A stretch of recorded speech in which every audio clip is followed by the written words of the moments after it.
Hey guys, welcome back to Loni boys. Guys, ఈరోజు content ఏంటంటే thumbnail అయితే చూసింటారు కదా మీరు. ఆ లుచ్చా లఫుట్ లత్కోర్ గాన్ గురించే మాట్లాడదాం. ఎందుకు లుచ్చా లఫుట్ లత్కోర్ అంటున్నానంటే చాలామంది వీడు కరెక్టే చెప్తున్నాడు కదా అంటున్నారు. గైస్, కరెక్టే చెప్తున్నాడు, ఓకే. వీడు ఎంత సంపాదిస్తున్నాడు మంత్లీ?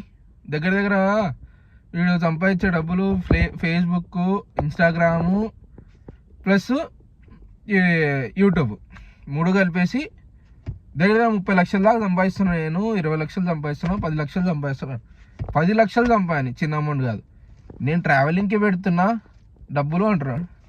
ఏమో నువ్వు ట్రావెలింగ్ మొత్తం 10 లక్షలు, నెల మొత్తం 10 లక్షలు పెడుతున్నావురా. సరే, క్రూజ్ షిప్కి 1,00,000 రూపాయలు రోజు కట్టినావు, 10 రోజులు కట్టినావు. నువ్వు నెల రోజు వీడియో చేస్తే 10 రోజులు కడుతున్నావు. 10 రోజులకి ఎంత అవుతుంది? 10 లక్షలు అవుతుంది. నీ ఇంకా 20 రోజుల వీడియోలు అడిపోతున్నాయి. ఇవన్నీ ఏమోరా. మెయిన్ విషయం ఏంటంటే నువ్వు ఒక్కరికి సహాయం చేయవు. సహాయం చేసేతోడేమో ఇమ్రాన్ భాయ్, మళ్ళీ హర్ష సాయి, వీళ్ళంతా సహాయం చేస్తున్నారు. వాళ్ళు ఎవడైతే మోసం చేస్తున్నాడో వాడిని వీళ్ళు మోసం చేసి తీసుకుంటున్నారు. తీసుకొని వీళ్ళు బీద వారికి అయితే సాయం చేస్తున్నారు.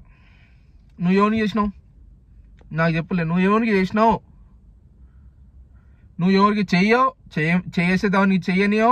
నీ బాధ అంతా ఏంటంటే ఇన్ఫ్లుయెన్స్ ఎవరెవరు ఉన్నారో వాళ్ళందరికీ నువ్వే హెడ్ ఉండాలా అనేది నువ్వు చూపిస్తావు. భయ్యా సన్నీ యాదవ్కి ఫోన్ చేస్తావు, వానికి చెప్తావు. మళ్ళా ఆయన ఎవరు వైజాగ్లో ఉంటాడు, సముద్ర బిడ్డ అని, నాని అనుకుంటా. నానికి ఫోన్ చేస్తావు, అతనికి చెప్తావు. హర్ష సాయికి ఫోన్ చేస్తావు, హర్ష సాయికి చెప్తావు. ఇమ్రాన్ చేసిన వాళ్ళకి తెలియదు, ఒకవేళ చేసిండో ఇమ్రాన్కి చెప్తావు. వీళ్ళందరూ పెద్ద ఇన్ఫ్లుయెన్సర్ ఆంధ్రాలో. ఆంధ్ర తెలంగాణకి పెద్ద ఇన్ఫ్లుయెన్సర్ వీళ్ళందరికీ నువ్వు హెడ్ ఉండాలని చూస్తావు నువ్వు. అది నీ మ్యాటర్. వీళ్ళందరికీ అర్థం కాదు అది.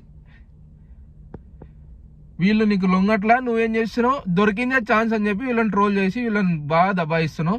ఇంకోటి ఏందిరా, మనిషికి అన్నం తింటున్నావా? కడుపుకి పీ తింటావా? ఏమైనా తింటావా? ఇంకా నేను తిట్టినాను అనుకో, ఘోరంగా ఉంటుందిరా.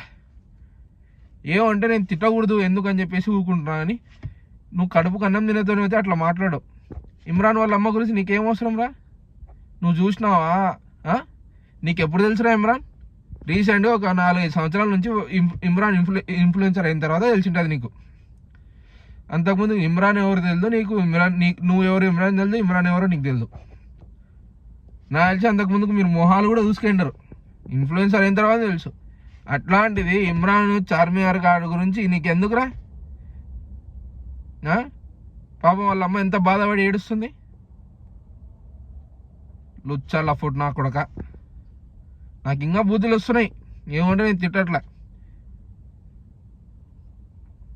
ఓకే గైస్, వీడిని ఎంత తిప్పినా నాకైతే అసలు వీని గురించి మాట్లాడే వేస్ట్ అనిపించింది. ఏమంటే వీడు మాట్లాడే బూతులు గలీజ్ అనిపించినాయి. ఇమ్రాన్ భాయ్, నీకైతే ఎప్పుడైతే మా సపోర్ట్ ఉంటుంది. నువ్వు బీద వరకు అయితే సపోర్ట్ చేయి. అట్లే ఇట్లాంటి వాళ్ళు మస్తు వస్తుంటారు. నువ్వు చెప్పినంత మాత్రాన ఎవరు కొత్తగా అయితే వచ్చి బెట్టింగ్లు ఆడి ఓడిపోరు. వాళ్ళు ముందే బెట్టింగ్లు ఆడుతుంటారు.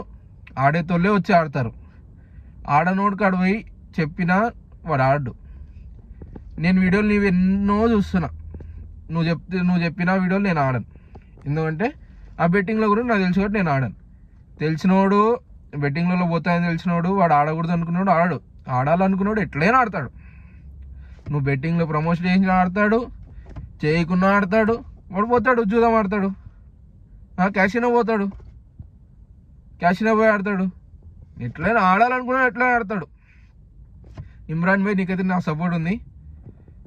నేను చిన్న ఇన్ఫ్లుయెన్స్ కావచ్చు, కానీ ఇట్లాంటి లుచ్చా లఫుట్ కానీ మాట్లాడకూడదని చెప్పి నేనైతే వీడియో పెడుతున్నా.